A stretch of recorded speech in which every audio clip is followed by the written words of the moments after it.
네, 권영구 후보 시간 다 쓰셨고요. 자, 바로 이어서 이준석 후보 주도권 토론 시작하세요.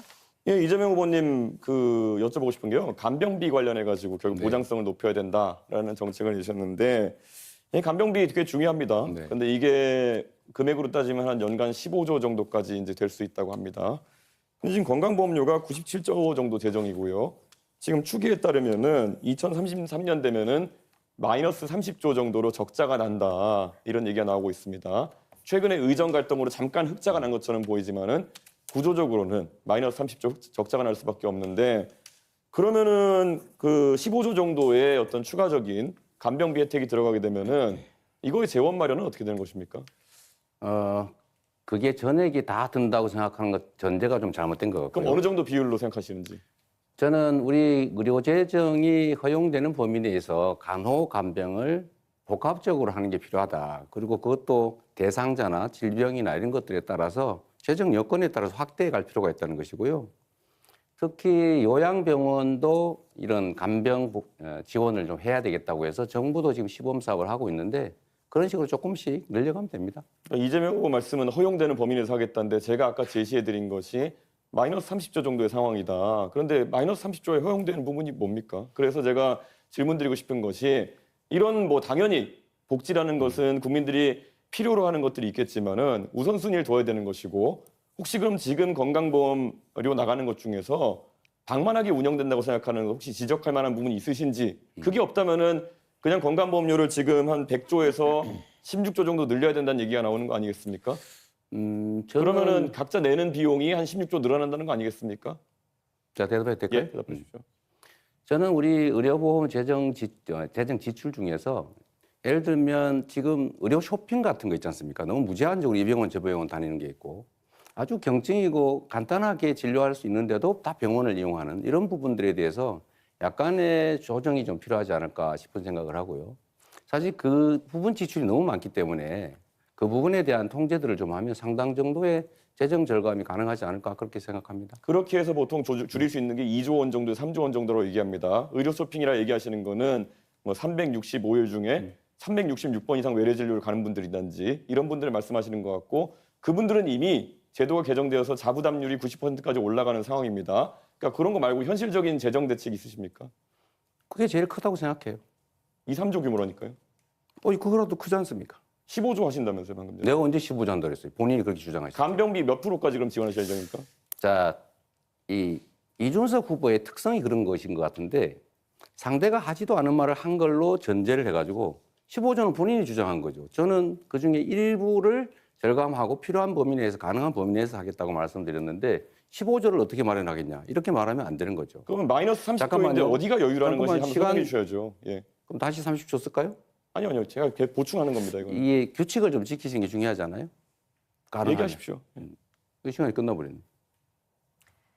네, 계속 말씀하시면 됩니다. 네. 네. 네. 이 정치적 입장이 다른 사람들끼리의 대화는 양보하고 조정하고 타협을 하는 과정인데 상대가 하는 말들을 왜곡하거나 특정 부분을 빼가지고 짜집기를 하거나 이렇게 해버리면 그거는 대화를 하는 게 아니라 사실 시비를 건다고 하죠. 그러니까 그런 것들은 좀 안 하시면 좋겠고 저는 건보 재정이 매우 어렵다. 지금 앞으로도 어떻게 될지 모른다고 하지만 저는 그 낭비적 요인들을 최대한 찾아내는데 그중에 제일 중요한 게 아까 그 문제를 지적을 했던 겁니다. 그게 15조라고 단정하시면 안 되죠. 어떻게 15조를 만들래? 이렇게 말씀하시는 것은 좀 적절치 않은 것 같아요. 예, 건강보험 재정에서 아까 말씀드렸던 것처럼 이미 33년까지 마이너스 30조가 예정되어 있고 그리고 보통 입원료 기준으로 봤을 때 한 40% 정도의 만약에 자부담률을 가져간다고 했을 때 그러면 나머지 60% 정도는 아마 지원일 테고 네. 15조 중에 최소한 9조 정도는 지원이 되는 상황일 텐데 그 퍼센트를 계속 얘기 안 하시는 거는 어떻게 얘기해도 지금 말씀하신 계획에 비해 가지고 지출해야 되는 비용이 훨씬 큽니다. 그리고 이미 적자 상태이기 때문에 제가 질문 드리는 것은 건강보험료를 그럼 그에 걸맞게 많이 올려야 되는 상황이 오지 않겠느냐라는 질문 드리는 건데 올려야 됩니까? 그 전에 우리 이준석 후보는 언제나 그러신 것 같아요. 뭐 문제 지적을 예를 들면 과잉되게 아니면 왜곡되게 지적을 막 하는데 본인이 생각하는 대안은 뭔지 먼저 한번 말씀해 보시죠. 예를 들면 어떻게 하면 의료비를 절감할 수 있고 의료 건강보험료는 안 올리는 게 바람직하지만 필요할 때는 올리는 제 경우도 질문인데 있겠죠. 제 주도권 아니, 이제 질문인데 왜? 말씀- 자, 이준석 후보 1분 41초 남았는데 한 후보에게만 아니, 질문하셨던 점 예, 근데 다시 한번 제 말씀드립니다. 말씀드릴 왜- 때 시간 정해진 건 좀 지켜주시는 게 좋지 않아요? 아니, 좀 사회자 개입하지 않았습니까? 아니 30초가 남았잖아요. 예. 저한테 질문을 역으로 하시면 안 되는 겁니다. 원래 룰상. 질문도 답의 일부예요. 네, 답변 계속하시면 됩니다. 그래서 이 토론이 쉽지가 않네요. 그 중간에 좀 안 끼어들면 좋겠어요. 말할 때. 결국 제가 지금 질문 드린 것에 대해 가지고 답은 안 하시고 결국 건강보험료 인상해야 된다는 걸 인정하지 않으시고 저에게 훈계하듯이 이제 말씀하시면서 끝난 거 아니겠습니까? 이게 계속 반복되고 있는데 이재명 후보가 재원 마련 대책 하나도 없이 이런 것들을 계속 열거한다는 인상을 줄 수 있다라는 말씀드리고요. 사실 저는 이 복지에 있어가지고 김문수 후보님. 네. 사실 이 건강보험 재정 같은 경우에는 방금 지적한 것부터 시작해서 굉장히 중요한데 김문수 후보님이 생각하시는 건강보험 절약 방안 혹시 있으면 뭐가 있을까요? 건강보험에 대해서는 요즘 낭비적인 요소가 특히 과잉 진료, 뭐 이렇게 의료 쇼핑이라고 그러죠. 과잉 진료, 중복 진료, 진료 이런 것도 있고 또는 뭐 다른 여러 가지 부분인데 특히 외국인 중에 특히 중국 동포라든지 이런 분들에서도 좀 과도하게 느슨하게 허용된 부분도 있습니다. 그래서 이런 부분을 하나하나 점검을 해서 낭비적인 부분을 줄여 나가는데 그 방법을 정부가 일방적으로 하는 것이 아니라 의료진하고 깊이 있는 논의를 해야 됩니다. 현장에서 진료하시는 많은 의료진과 또 의료 관계자들, 의료 감시단체도 있고 의료 시민단체도 있고 의료 또 협동조합도 있고 많이 있습니다. 이런 분들하고 저는 회의를 통해서 어느 부분에 낭비가 있는지 듣고 거기에 맞춰가지고 현장에서 답을 찾으시고 네. 네. 줄여서 건전하겠습니다. 자, 이준석 후보 주도권 토론 끝났고요. 자, 다음 주도권은 이재명 후보에게 넘기겠습니다. 네, 제가 기회를 먼저 드리겠습니다. 본인은 어떻게 의료비를 절감하시겠습니까? 저는 과감하게 의료 혜택 중에서 과학적인 그런 어떤 효과가 입증되지 않은 것들은 줄여야 되고요.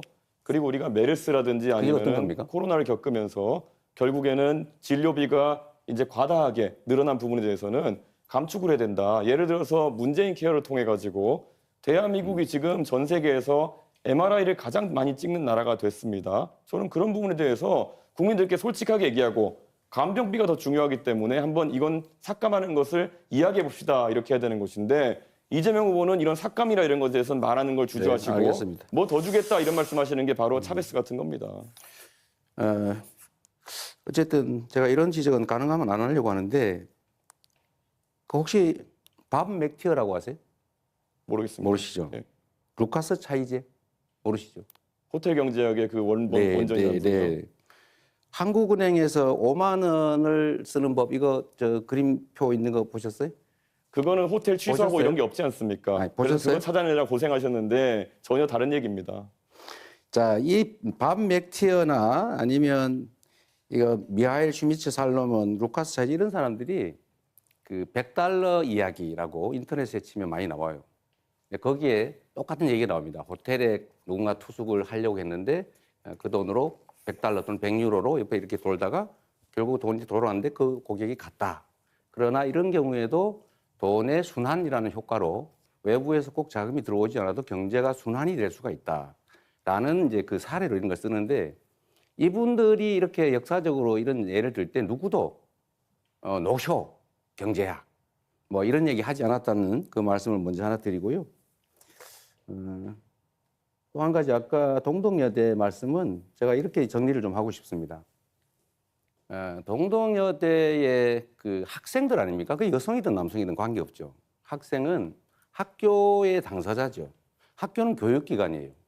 이거를 형사 고발을 해가지고 법정으로 가서 막 이게 일반인들처럼 그 치고받고 싸우는 게 과연 바람직하냐. 흥정은 붙이고 싸우면 말리라는 얘기처럼 그거는 국회에 국회의원들이 뭐 어떻게 했는지 잘 모르겠습니다만 조정을 해서 고소치하게 하는 것은 바람직하다고 생각하고요.